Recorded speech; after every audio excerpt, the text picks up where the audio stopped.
வணக்கம். நாம் ஒரு திரைப்படம் பார்க்கச் செல்கின்றோம் என வைத்துக் கொள்வோம். திரையில் ஒரு கதாநாயகன் இருப்பார், ஒரு கதாநாயகி இருப்பார். அவர்களை பிரிக்க ஒரு வில்லன் இருப்பார். காதல், போராட்டம், பாடல்கள் என திரைப்படம் தொடரும். இறுதியில் வில்லனை வென்று கதாநாயகன் கதாநாயகியை திருமணம் செய்வார். பெரிய பங்களா, கார்கள், அழகான குழந்தைகள் என சந்தோஷமான வாழ்க்கை வாழ்வார்கள். எல்லாம் நிறைவாக இருக்கும். எங்கள் வீட்டில் எல்லா நாளும் கார்த்திகை என்பது போன்று ஒரே கொண்டாட்டம் நிலவும்.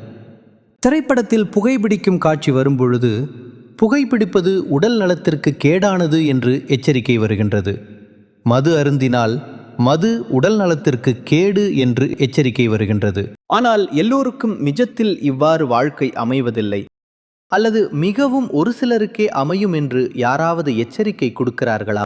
திரையில் காணும் கனவு வாழ்க்கையை நிஜம் என்று நம்பி பல இளைஞர்கள் கனவுலகில் மிதக்கிறார்கள். ஆனால் உண்மையான வாழ்க்கை அப்படி இருப்பதில்லை. அது பற்றி தெளிவாக பேசும் ஒரு அருமையான வீடியோவை நான் சமீபத்தில் பார்த்தேன். அதை இன்று உங்களுடன் பகிர்ந்து கொள்ளப் போகிறேன். இது ஸ்ரீராம் காலேஜ் ஆஃப் காமர்ஸ் மாணவர்களுக்காக பிரேம் ராவத் அவர்கள் ஆற்றிய உரையிலிருந்து எடுக்கப்பட்ட ஒரு பகுதியாகும். வாருங்கள் ஆரம்பிப்போம். நான் சில விஷயங்களை பற்றி உங்களுக்கு கூற விரும்புகிறேன். அது பற்றி நீங்கள் சிந்தித்து பாருங்கள். பல்கலைக்கழகங்களில் படிக்கும் மாணவர்கள் நல்லபடியாக படித்து தேர்ச்சி பெற வேண்டும் என்று விரும்புகிறார்கள். எப்படியாவது நான் சித்தி அடைய வேண்டும் என்று நினைக்கிறார்கள். அவர்களது குறிக்கோள் நல்லபடியாக படிப்பது அல்ல, எப்படியாவது பாஸ் பண்ண வேண்டும் என்பதுதான். பல தடவைகள் என்ன நடக்கிறது என்றால், இளம் வயது என்பதால் இதை செய்வோம், அதை செய்வோம், அங்கே போவோம், இங்கே போவோம் என்று காலத்தை செலவு செய்கிறார்கள். ஆனால் தேர்வு நேரம் வரும்பொழுது மனம் பதறத் தொடங்குகிறது. தேர்வு முடிந்த பின்னர் என்ன நடக்கிறது? எல்லோரும் முடிவுகளை பார்க்க ஓடுகிறார்கள். அவர்கள் மூச்சை பிடித்துக் கொண்டு நான் தேர்ச்சி அடைந்தேனா இல்லையா என பார்க்கிறார்கள். தேர்ச்சி அடைந்தால் நல்லது, தேர்ச்சி அடையாவிட்டால் என்ன நடக்கும் என பயப்படுகிறார்கள். நல்ல மதிப்பெண் கிடைத்தால் வேலை கிடைப்பது நிச்சயம் என்று நினைக்கிறார்கள். உங்களது திட்டம் எப்படியாக உள்ளது என்றால், நாம் நன்றாக படிப்போம், பாஸ் ஆவோம், நல்ல மார்க் வாங்குவோம், நல்ல வேலை கிடைக்கும், எல்லாம் நன்றாக இருக்கும். இதுதான் உங்களது திட்டமாக உள்ளது. ஆனால் உண்மையோ வேறு விதமாக உள்ளது. நீங்கள் வேலைக்கு போகும்போது அங்கே உங்களுடைய ஆசிரியர் இருக்க போவதில்லை.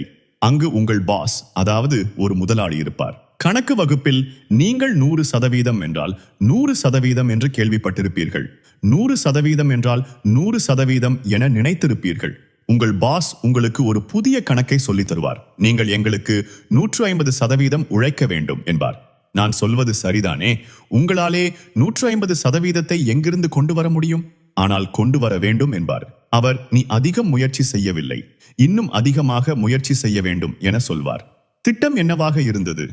இப்போது கஷ்டப்பட்டால் பின்னர் மகிழ்ச்சியாக இருக்கலாம் என இருந்தது. ஆனால் என்ன நடக்கிறது? இங்கேயும் முயற்சி செய்கிறீர்கள், அங்கேயும் முயற்சி செய்கிறீர்கள், எங்கும் ஓய்வு இல்லை. தொடர்ந்து வாழ்க்கையிலே செல்லும் போது உங்கள் வாழ்க்கையிலே மேலும் ஒரு பாஸ் வருவார். நீங்கள் ஆணாக இருந்தால் உங்கள் வாழ்க்கையில் ஒரு பெண் பாஸ் வருவார். நீங்கள் பெண்ணாக இருந்தால் உங்கள் வாழ்க்கையில் ஒரு ஆண் பாஸ் வருவார். அலுவலகத்தில் இருக்கும் பாஸ் வேறு, அதற்கு மேலாக இன்னொரு புதிய பாஸ் வீட்டில் தோன்றுவார். அவர் என்ன சொல்வார்?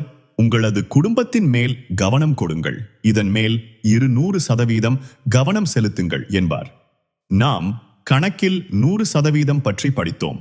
இப்பொழுது 200% பற்றி பேசுகிறோம். இன்னும் சிறிது காலம் சென்ற பின்னர் இன்னொரு பாஸ் வருவார். அவர்தான் சின்ன பாஸ். உங்களிடம் வந்துள்ள அந்த சின்ன பாஸ், அவருடைய கோரிக்கைகள் வேறு விதமாக இருக்கும். இரவில் உங்களை தூங்க விட மாட்டார். எப்போதெல்லாம் வேண்டுமோ அப்பொழுதெல்லாம் அவர் தனது கோரிக்கைகளை எழுப்புவார். நீங்கள் உங்களுடைய மற்றைய பாஸிடம், டார்லிங், எனக்கு நாளை காலை ஆபீஸ் போக வேண்டும், நான் எப்படி எழுந்து டைப்பர் மாற்ற முடியும் என்று சொல்லுவீர்கள். அப்பொழுது அந்த பாஸ், எனக்கு தூக்கம் வருகிறது, நீங்களே செய்யுங்கள் என்று சொல்லுவார். இப்பொழுது மூன்றாவது பாஸ், அந்த சின்ன பாஸ் கத்தத் தொடங்குவார். அதனை இட்டு நீங்கள் ஏதாவது செய்ய வேண்டியிருக்கும். காலையில் எழுந்திருப்பீர்கள், அலுவலகத்தில் உள்ள முதலாவது பாஸிடம் போவீர்கள். இப்படித்தான் ஒவ்வொரு பாஸ்களுக்கிடையிலும் போராடிக்கொண்டே இருப்பீர்கள். இதற்கு பிறகு உங்கள் வாழ்க்கையில இன்னொரு பாஸ் வருவார், 4வது பாஸ். அது யார் என உங்களுக்கு தெரியுமா? அவருக்கு பல பெயர்கள் உண்டு. ஆங்கிலத்தில் அவரை கிரிம் ரீப்பர் என்று சொல்லுவார்கள். தமிழில் யம தர்மராஜன் என்று சொல்வார்கள். அந்த பாஸ் வருவார். அவர், நான் உங்களை 100% எடுத்துக்கொண்டு போகிறேன் என சொல்வார். அப்போது மனிதன், நான் இன்னும் இதை செய்யவில்லை, அதை செய்யவில்லை, இப்போது நான் இளைஞன், அந்த இன்பத்தை அனுபவிக்கவில்லை, இந்த இன்பத்தை அனுபவிக்கவில்லை, என்ன நடக்கும் என்று சொல்வான். நீங்கள் யோசியுங்கள். ஒரு நாள் இல்லை என்றாலும் ஒரு நாள் நிச்சயம் போக வேண்டும் என்பது உங்களுக்கு தெரியும். ஆனாலும் தெரியாதது போன்று வாழ்கிறீர்கள். நீங்கள் 100 வருடம் வாழ்ந்தால் கூட அது எத்தனை நாட்கள்? 36,500 நாட்கள். அவ்வளவுதான். 1,00,000 நாட்கள் இல்லை, வெறும் 36,500 நாட்கள் தான். நீங்கள் உங்கள் வாழ்க்கையில் இருக்க வேண்டிய சமநிலையை ஏற்படுத்தி உள்ளீர்களா? நீங்கள் உங்கள் வாழ்க்கையில் புரிந்து கொள்ள வேண்டிய விஷயங்களை புரிந்துள்ளீர்களா? ஏற்றுக்கொள்ள வேண்டிய அமைதியை ஏற்றுள்ளீர்களா? கபீர்தாசர் எனும் ஞானியின் சொற்களை இங்கு நினைவுபடுத்த விரும்புகிறேன். அவர் வெளியில் குளித்து சுத்தமாக இருப்பதால் என்ன பயன்? மனதின் அழுக்கு நீங்கவில்லை, உள்ளே அழுக்கு நிரம்பி இருக்கிறது. அதை எந்த சோப்பாலும் கழுவ முடியாது. மீன் எப்போதும் தண்ணீரில்தான் இருக்கிறது, ஆனாலும் அதை கழுவினாலும் அதன் துர்நாற்றம் போவதில்லை என்று கூறுகின்றார். இதுதான் மனிதனுக்கும் நடக்கிறது. அமைதி என்றால் என்ன? போர் இல்லாத நிலைதான் அமைதியா? அப்படியானால் போர் என்ற ஒன்று ஒருபோதும் இல்லாது இருந்திருக்க வேண்டுமே. அப்படியானால் அந்த அமைதியிலிருந்து போர் எப்படி தொடங்கியது? உண்மையான அமைதி என்றால் என்ன? இதை பற்றி யோசியுங்கள். அமைதி உங்களுக்குள்ளேயே இருக்கும்போது நீங்கள் ஏன் அதை உணரவில்லை? ஏனென்றால் அமைதி என்றால் என்ன என்பதற்கு ஒரு பட்டியல் போடுகிறீர்கள். அமைதி என்றால் இதுதான் என்று விளக்கம் கொடுப்பதிலே மூழ்கி இருக்கிறீர்கள். உங்கள் வாழ்க்கையின் அடிப்படையாக இருப்பது மனிதத்தன்மையா, அல்லது முன்னேற வேண்டும் என்ற முடிவில்லாத ஆசையா? நீங்கள் எதற்காக உயிர் வாழ்கிறீர்கள்? உங்கள் லட்சியத்துக்காக உயிர் வாழ்கிறீர்களா? நீங்கள் உங்கள் ஆசைகளுக்காக உயிர் வாழ்கிறீர்கள் என்றால் நான் உங்களிடம் ஒரு விஷயம் சொல்கிறேன். உங்கள் ஆசைகள் ஒருபோதும் முடிவடைய போவதில்லை. உங்கள் ஆசைகள் ஒருபோதும் முடிவடையாது. உங்கள் வாழ்க்கை முழுவதும் கணினி ஊடாக நட்பு செய்வதிலேயே இருக்கப் போகிறதா, அல்லது வேறு ஏதாவது இருக்கிறதா? நீங்கள் தான் அந்த வேறு ஒன்று. நீங்கள் உண்மையில் பணக்காரராக வேண்டும் என்று நினைத்தால் எல்லாவற்றிற்கும் முதலில் உங்கள் உள்ளத்தில் பணக்காரராக வேண்டும். இதயத்தில் நீங்கள் ஏழையாக இருந்தால் உங்களிடம் எவ்வளவு பணம் இருந்தாலும் நீங்கள் ஏழையாகவே இருப்பீர்கள். உங்களது உள்ளம் உங்களுக்கு என்ன சொல்கிறது? அமைதியை எடுத்து வாருங்கள் என சொல்கிறது. எல்லாவற்றிலும் முதலாவதாக மனிதத்தன்மை இருக்க வேண்டும். உங்களது வாழ்க்கையில் மனிதத்தன்மை இருக்க வேண்டும். எல்லாவற்றிற்கும் முதலாவதாக நீங்கள் உங்களை மனிதத்தன்மையுடன் நடத்த வேண்டும். நீங்கள் மகிழ்ச்சியாக இருக்கிறீர்களா இல்லையா? நீங்கள் உங்கள் ஆசிரியர்களை சந்தோஷப்படுத்த முயற்சிக்கிறீர்கள். நீங்கள் உங்கள் பெற்றோர்களை சந்தோஷப்படுத்த முயற்சிக்கிறீர்கள். நீங்கள் உங்கள் நண்பர்களை சந்தோஷப்படுத்த முயற்சிக்கிறீர்கள். ஆனால் பெரிய கேள்வி என்னவென்றால், நீங்கள் சந்தோஷமாக இருக்கிறீர்களா இல்லையா? நீங்கள் சந்தோஷமாக இல்லை என்றால் நீங்கள் உங்கள் ஆசிரியர்களை எப்படி சந்தோஷப்படுத்துவீர்கள்? நீங்கள் சந்தோஷமாக இல்லை என்றால் நீங்கள் உங்களின் நண்பர்களை எப்படி சந்தோஷப்படுத்துவீர்கள்? நீங்கள் சந்தோஷமாக இருக்கிறீர்களா? நான் கேட்கும் இந்த கேள்வி மிகவும் பெரியது. இவ்வளவு காலமும் நீங்கள் இது பற்றி எண்ணி பார்க்காமல் இருந்திருக்கலாம். ஆனால் அதனை பற்றி யோசிக்க வேண்டிய நேரம் இதுவாகும். நீங்கள் வெற்றி அடைய விரும்பினால் அந்த வெற்றி இப்போதே ஆரம்பிக்க வேண்டும். பின்னர் என்று இல்லை. எதிர்காலத்தை பற்றியது அல்ல, விஷயம் இப்போது பற்றியது. உங்கள் வாழ்க்கையின் அஸ்திவாரம் எவ்வளவு வலுவானது? அந்த அஸ்திவாரத்தை வலுப்படுத்தும் விஷயம் என்னவென்றால் அது அமைதிதான். எந்த அஸ்திவாரத்தில் அமைதி இருக்கிறதோ அதில் தான் உண்மையான பலம் இருக்கும். அதனுடைய அர்த்தம், நீங்கள் ஒரு சந்நியாசியாக மலையில் மேல் ஏறி சென்று விடுவீர்கள்.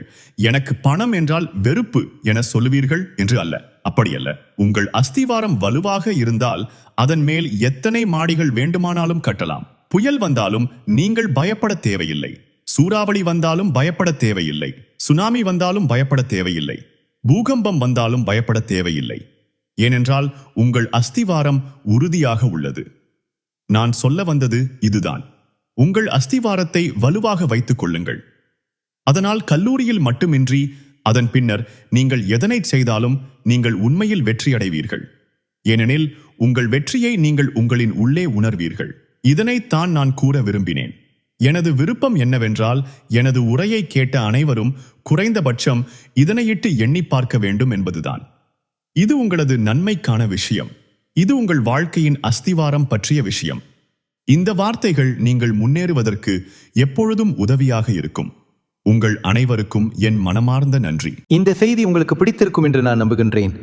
மீண்டும் இவ்வாறான மேலும் ஒரு வீடியோவுடன் உங்களை சந்திக்கும் வரை வணக்கம் கூறி விடைபெறுகிறேன்.